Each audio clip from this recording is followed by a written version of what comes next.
നമ്മൾ എങ്ങനെയുള്ള ഒരാളോ ആയിക്കൊള്ളട്ടെ, നമ്മുടെ സ്വഭാവം എന്ത് തന്നെയോ ആയിക്കൊള്ളട്ടെ, പക്ഷെ നമ്മൾ പലരായി മാറുന്നത് നമ്മൾ നമ്മുടെ ഗെയിമുകളുടെ ലോകത്തേക്ക് കയറുമ്പോഴായിരിക്കും അല്ലേ. പലരും അങ്ങനെ പല സമയത്തും ടോമി വേഴ്സിറ്റി ആയും മാക്സ് പെയിനായും എസിഒയും ഒക്കെയായി മാറാറുമുണ്ടല്ലേ. പക്ഷെ ഇങ്ങനെയൊക്കെ ആണെങ്കിലും ആ കൺസോളൊന്ന് ഓഫ് ചെയ്ത് കഴിഞ്ഞാൽ, അല്ലെ പോട്ടെ ആ ഗെയിം ഒന്ന് ക്ലോസ് ചെയ്ത് കഴിഞ്ഞാൽ നമ്മളെല്ലാവരും ആ പഴയ നമ്മളാവും. പക്ഷെ ചിലർക്ക് നേരെ മറിച്ച് ചില ഗെയിമുകളോട് എന്തിനാണ് ഇത്രയും വെറുപ്പ്? നമുക്കിഷ്ടമായില്ല എങ്കിൽ അത് നമ്മുടെ പ്രശ്നമാണ് എന്ന് പറയുന്ന ഒരു കൂട്ടം ഇപ്പോൾ എവിടുന്ന് വന്നു? ഈ ഉറക്കം തോന്നിയ ഗെയിമാണോ എല്ലാവരും തലേ വെച്ചുകൊണ്ട് നടക്കുന്നത്? വകയ്ക്ക് കൊള്ളില്ല എന്ന് പറഞ്ഞൊരു കൂട്ടം ഇഷ്ടപ്പെടുന്ന ഒരു ഗെയിമിനെ ഡീഗ്രേഡ് ചെയ്യുന്നതും മോശമല്ലേ? ഇത് നമ്മുടെ വീഡിയോയിൽ എന്തുകൊണ്ടാണ് ഇങ്ങനെയുള്ള കൂട്ടങ്ങളും വ്യക്തിപരമായ അഭിപ്രായങ്ങൾ പറയുമ്പോൾ എന്തുകൊണ്ടാണ് ആൾക്കൂട്ട ആക്രമണം നേരിടേണ്ടി വരുന്നതും എന്നൊന്ന് നോക്കിയാലോ. Welcome back two triple A gaming, where we don't die, we always just respawn.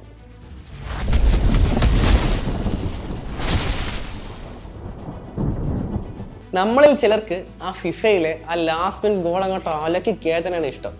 എന്നാൽ ചിലർക്ക് മൈൻക്രാഫ്റ്റിൽ സാമ്രാജ്യങ്ങൾ കെട്ടിപ്പൊക്കാനായിരിക്കും. പക്ഷെ ചിലർ RDR 2 പോലെയുള്ള ഐറ്റങ്ങളുടെ കഥയിൽ തന്നെ അങ്ങ് മുഴുകിപ്പോവും. എന്നാൽ ചിലരാ വാർസോണിൽ കയറി അനക്കമുള്ള എല്ലാത്തിനെയും വെടിവെച്ച് വിളയിക്കളയും. കളയോ ഇല്ലേ? അത് ശരിക്കും പറഞ്ഞാൽ വൻ ഓക്കെയാണ്. കാര്യം ഈ സിനിമകളുടെ കണക്ക് തന്നെ ഗെയിമുകളിലും യോണേഴ്സ് ഉണ്ട്. And if I am not wrong, every gamer out here, whether they know it or not, is just trying to find their genre. See, അതാണ് ഈ ഗെയിമിങ്ങിൻ്റെ ഒരു ബ്യൂട്ടി എന്ന് പറയുന്നത്. It's not competition, followers or who's got the best setup and all. അത് is actually കണ്ടുപിടിക്കുക എന്നുള്ളതാണ് നമ്മൾ എവിടെയാണ് ബിലോങ് ചെയ്യണത് എന്ന്. കാര്യം ചിലർക്കതൊരു ഫുട്ബോൾ പിച്ചാണെങ്കിൽ ചിലർക്കത് ഓരോന്നിൻ്റെ മണ്ടയിലോട്ട് ചാടി പോണ സാധനങ്ങളായിരിക്കും. പക്ഷെ എവിടെയാണ് പ്രശ്നം എന്നറിയോ? ഇതിൻ്റെയൊക്കെ ഇടയിൽ എവിടെയോ നമ്മൾ ഒരു കേസ് അങ്ങ് മറന്നുപോയി. ഡിഫറെൻറ്റ് ടേസ്റ്റ് എന്ന് വെച്ചാൽ അതിന് ഡിഫറെൻറ്റ് വാല്യൂ അല്ല എന്നുള്ള കാര്യം. അതായത് നമ്മൾ സ്ലോ പേസ്ഡ് ഗെയിംസിനെ എന്ത് ഷോകോടെ എന്ന് പറയാൻ തുടങ്ങി. സ്റ്റോറി ഡ്രിവൺ ഗെയിംസ് കേൾക്കണത് പിന്നെ ഓവർ റേറ്റഡ് എന്നാണ്. അതായത് എല്ലാ ഗെയിമിനും ഓരോരുത്തരും ആഗ്രഹിക്കുന്ന ആ ഒരു ഡോപ്പമിൻ റഷ് കിട്ടിയാലേ അത് നല്ല ആവുള്ളൂ എന്നൊരു വൈപ്പ്. ഞാൻ കേട്ടിട്ടുള്ള കേസാണ്. അളിയ, ഈ വിച്ചർ എനിക്കങ്ങോട്ട് മനസ്സിലാവണില്ല. അതായത് ഒരു ഭയങ്കര ബോറിങ്. ഞാൻ എവിടെ പോയി എന്തിനു ചെയ്യാൻ? അങ്ങോട്ടൊന്നും കിട്ടണില്ല. എങ്ങനെ മനസ്സിലാവാനാ? ഇയാൾ ട്യൂട്ടോറിയലും കാണാതെ കട്ട് സീനും കാണാതെ നേരെ വാളും പരിചയം എടുത്ത് മറ്റേ പരിപാടിക്ക് ഇറങ്ങിയല്ലേ. ഇങ്ങനെയൊക്കെ വരും. അല്ല, അത് പിന്നെ എന്നാലും ഗെയിം ബോറിങ്ങാണ്. Guys, but jokes aside, we all have our preferences. ചിലർക്ക് ഫിഫ കളിച്ച് മാനർ മോഡിൽ ടീമിനെ ഡെവലപ്പ് ചെയ്ത് UCL അടിക്കാനാണ് ഇഷ്ടമെങ്കിൽ അവരത് ചെയ്യട്ട്. പക്ഷേ അതേസമയം ആർത്തർ മോർഗൻ എന്ന് കേൾക്കുമ്പോൾ രോമാഞ്ചം വരണത് ചുമ്മാ വികാരം ഫാൻസിനാണെന്ന് പറയുന്നത് കട്ട റോങ് ആണ്. അല്ലേ? രണ്ട് രീതിയിലുള്ള ഗെയിമുകളാണ്. Both are beautiful moments, both are real emotions. See, gaming is really an art. സത്യം, അതൊരു കലയാണ്. ആൻഡ് ഇതേ കല അത് മനസ്സിലാക്കാൻ നിങ്ങളോട് ആവശ്യപ്പെടണമെന്നൊന്നുമില്ല. അത് നിങ്ങളോട് അതൊന്ന് അനുഭവിച്ച് നോക്കാനായിരിക്കും ആവശ്യപ്പെടുന്നത്. C, for example, red dead redemption 2 ഒരു എപ്പിക് ആവണത് അതിൻ്റെ ഈ ഗ്രാഫിക്സോ അല്ലെ ഗെയിമിൻ്റെ ലെങ്തോ ഒന്നും കൊണ്ടല്ല. അത് ഈസ് ബിക്കോസ് ഒരു ഡിജിറ്റൽ സൺറൈസിനെ നോക്കി എന്ത് വിഷയോടെ എന്ന് പറയാൻ അത് പ്രേരിപ്പിക്കും. അതിലാണ് അതൊരു എപ്പിക് മാസ്റ്റർ പീസ് ആവണത്.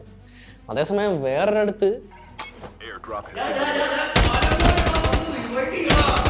എന്നും വേറെ ഒരു സെറ്റ് പയ്യന്മാർ പറയണുണ്ടായിരിക്കും. ആൻഡ് ദാറ്റ്സ് ഫൈൻ ബിക്കോസ് രണ്ട് ടീമുകളും അവിടെ അവരുടേതായ രീതിയിൽ happiness കണ്ടുപിടിക്കുകയാണ്.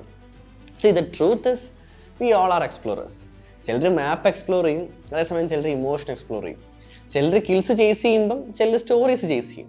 But guys, seriously, deep down ഞാനും നിങ്ങളും അടങ്ങുന്ന ഓരോ ഗെയിമേഴ്സും is trying to find the kind of world which feels like home, അല്ലേ? സോ നിങ്ങൾ വേറെ ആരേലും ഇനി അയ്യേ അഴുക്ക് ഗെയിം എന്ന് പറയുകയാണെ ഒന്ന് ആലോചിച്ചിട്ട് ഈ തർക്കിക്കാനൊന്നും പോവാതെ സ്വയമേ ഒന്ന് ചിന്തിക്കുക. മേ ബി അത് അവർക്ക് വർക്കായി കാണൂല.